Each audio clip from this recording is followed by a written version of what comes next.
Hello everybody, here I am, the Gunslinger, once again. It's been a couple of days, but I'm glad I am back to do a really good replay for you between some pretty good players. In the bottom right hand corner we have Infinity's Harbinger, and in the top left we have Zor. Now, he will be playing Terran, and this will be a PvT matchup on a map of Crevasse. So this is a pretty popular map.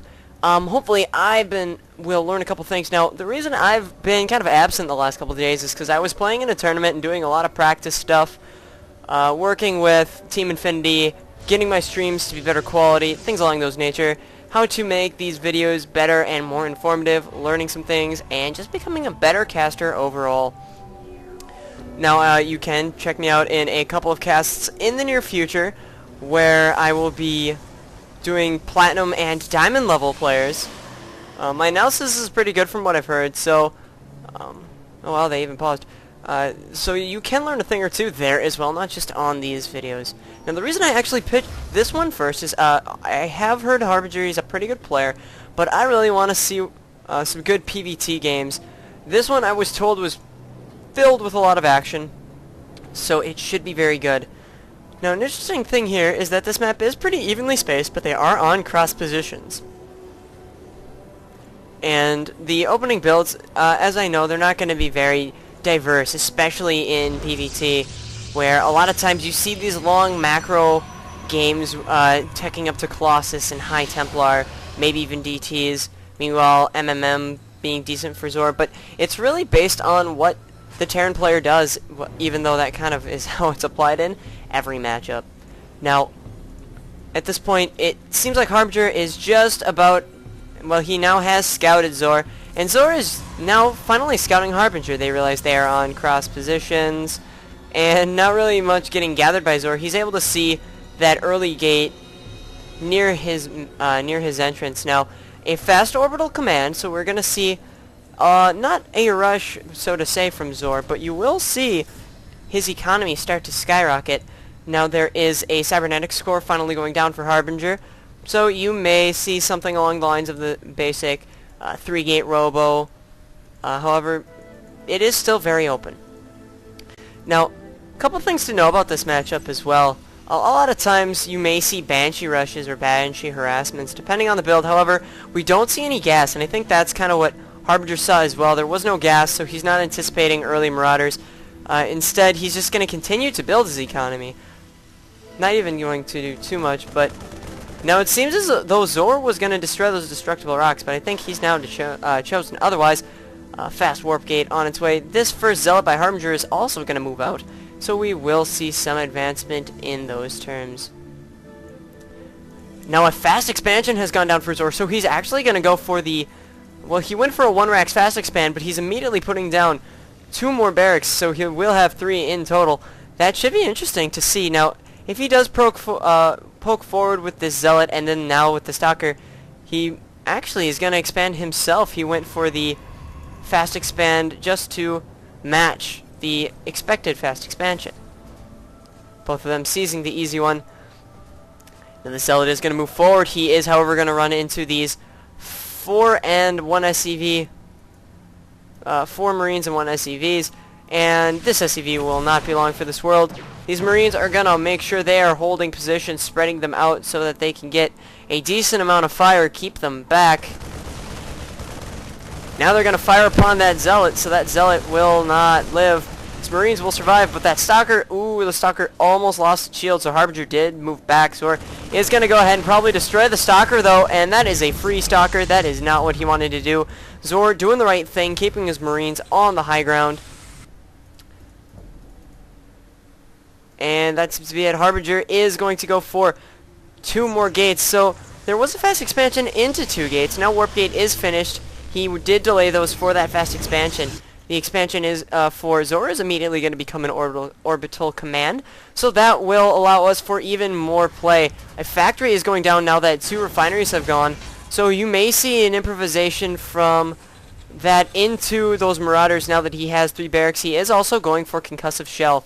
Now a fast Twilight Council is going to go down for Harbinger, so he is going to go ahead and go into well, he can go into basically anything. He can go into Dark Templar, High Templar, and go for Blink and Charge, to improve his gateway units, but right now he needs to play it a little bit safer. He does have enough for more gates, though. That's the surprising thing. He is staying on 3 gates, and they are all on kind of awkward timings. He's only getting one thing at a time. Very interesting indeed. Now, something to look at is the income tab. It seems as though the Terran economy is doing far superior. However, he only has a couple of mules. He will start to improve even more. This expansion is now starting to be worked on. Interesting how there is that only 1 gas in that easy expansion. Also, a scan going down, so he's going to see that there are only 3 gates and a Twilight Council going for charge. So he's going to resort to more of these zealots to do damage against the marauders that he believes Zor is going for. Now, there is the fast starport as well, not the fast starport, but there is the starport there, so that Zor can go ahead and apply those medevacs. You could see a reactor from this factory, and then see a swap very soon. Instead, he is going to research Stimpack from his tech lab, and Zor is also moving his SCVs over. The Warpins are going to continue chrono boosting, charge, getting another pylon to prevent himself from being supply blocked, which could happen very soon. Let's see, he is going for a lot more zealots as well, so you could definitely believe that he's going into charge, and he's also going for Templar Archives, so he is going to go for that and remain on the 3 gates. Now, it does seem as though a reactor is finally going down on that factory, and Zor is now supply blocked, so he will get a little bit behind. It really just depends right now. They're macroing up fairly well. You may see an expansion go down at some point. Now, a robotics facility is also being made for Harbinger. He definitely needs that to see what his opponent is making.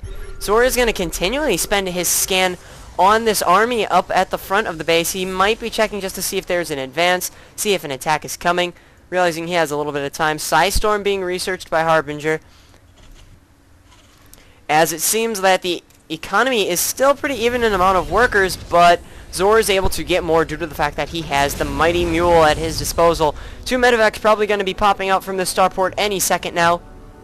However, he is once again supply blocked. That is very troubling. He could just call down a supply drop if he so chose to, but so it seems he does not want to. Now, this mass marauder army, well, not mass marauder, but this marauder heavy army is going to seize this watchtower, see if anything's coming, and is now going to push out and apply some pressure on Harbinger. However, he does have a lot of zealots, and he has a few stalkers that can stay back. He doesn't have any sentries, deciding force field won't be part of his major design. Now, he's going to continue to keep his army here outside the front, gonna be able to push forward slowly but surely, checking for a drop coming in here, and yes, Zor is going to drop, it believes, to be 8 Marines into his base. There is an observer out, so he needs to be careful. He will eventually run across this army. A scan does go down, and now destroying these destructible rocks, scouted with the observer. However, the drop is coming at the exact same time. His army will have to be split in order to handle this, and he does scout out that this drop has come. There is a High Templar back there, but these Marines and Marauders will do some damage, and the Marauders will go ahead and move in from behind. Clever play by Zor. Harbinger is going to move forward and corner these Marines. Hopefully he can destroy them before all of them get picked up. Micro is more focused on the Zealot, is going to stop the Templar Archives. However, these Marauders are slowly but surely being destroyed. Another medevac does go by to heal these stimming Marauders, but the charging Zealots are doing some damage. A force field does go down, holds those Marauders in place. That will destroy them all. Good play. Oh man, a lot more gates have come up at the critical moment. Harbinger does have some good stalkers, and he does end up holding himself. Now, if we go ahead and look, there were a few workers killed in that attack. They've kind of, well, there was one worker killed, but it seems as though Harbinger did kill more units, so that was a good defense there. He is still in the lead. Now, a Ghost Academy is being made, is being made by Zor, as well as he does have a nice amount of 5 barracks, so his army will grow in size as well. There is the Observer here by Harbinger, but it does get scouted and is destroyed. He does know that this is all the army he has right now, but he does have 3 medevacs, so you could see more drops and an insane amount of healing. Reinforcements on the way, but as you can see right here, another scan going down. If you think about it, that actually gives kind of an advantage to Harbinger. He's able to easily grow over time. He can continue to increase his army. Now, interesting to note is that Harbinger is still continuing to build workers. Meanwhile, that is just not the case for Zor. He's now starting to build a couple SCVs, but he was focusing so much on other things. Robotic facility has finished, so you will see Colossi any second now once he is able to afford them. However, he is at that point of almost being supply blocked. And that is now receded. Harbinger playing a very fluid game, going for Blink as well with a nice amount. I do like the army composition. However, an expansion has gone down for Zor as he's preparing to push out with yet another large Marauder force. I don't sense any drops incoming. There is another observer out, so he will be able to see this army once again advancing. Zor, a very skilled player in scouting that observer and not allowing too much control. However, he does have map control, allowing him to seize this expansion. Harbinger will move forward, probably to seize his next expansion as well. A large amount of Zealots being warped in once again. Zealots doing so much damage with charge against those Marauders. That is basically taught in the basics of Protoss School. I had to say that in a rather pretentious voice, sorry for that. But it is the only way I could do it. Now, there is one Colossus. Now, lucky scan.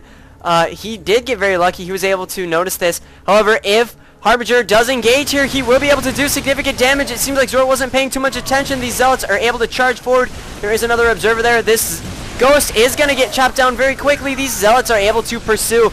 The Marauders are trying to micro. Now they do have a bit more open space and they can maneuver. An Archon being made. No Scythe Storms went down, but that was a good engagement as well. If we take a look here, it seems like a few more units were killed by Harbinger and very few units were lost. He is going to go ahead and skyrocket himself into the lead. Now a drop is happening with some Marauders in the main. Harbinger is going to pull his units back. This Colossus, however, will be able to easily take advantage of that. One does get destroyed. Now let's take a look. It seems like 10 workers were, well, yep, 10 workers were killed. Good job, Harbinger. Says take that, I believe. And is going to get a little bit closer. Now, a robotics bay is on the way. However, there is a lot of chrono boost being stored up. He should focus a bit more on making use of that. He could chrono boost his upgrade right now for his thermal lance. He could be getting yet another Colossus if he was not supply blocked. He's building a couple of pylons and a forge for upgrades. Meanwhile, it seems like ship weapons level 1, infantry level 2, and armor level 2 are being researched, and a Viking is now being produced. This third expansion is now getting mules dropped down and does have a couple reactors, so the economy will continue to be in favor of Zor. So, as far as that goes, I do believe the economy is going well for Zor, but when it comes to getting ahead, you gotta give it to Harbinger for doing a good job on only 2 bases. Is now building his third safe expansion. Very good job. When you have control like this, you do have the ability to expand. He did poke around with his observer, so he could scout that. The Colossus will do damage against his army, however, but there are a few Vikings. If he does scout out that there are some Vikings there, he could poke a little bit more forward with his observer. I'm being a little passive with it, but he does need to go ahead and see what there is to see. Now, it does seem like upgrades are now finally on the way along the lines of the ground armor level 1. Now, he is going to chrono boost another observer, so he will be more aggressive with this frontal observer.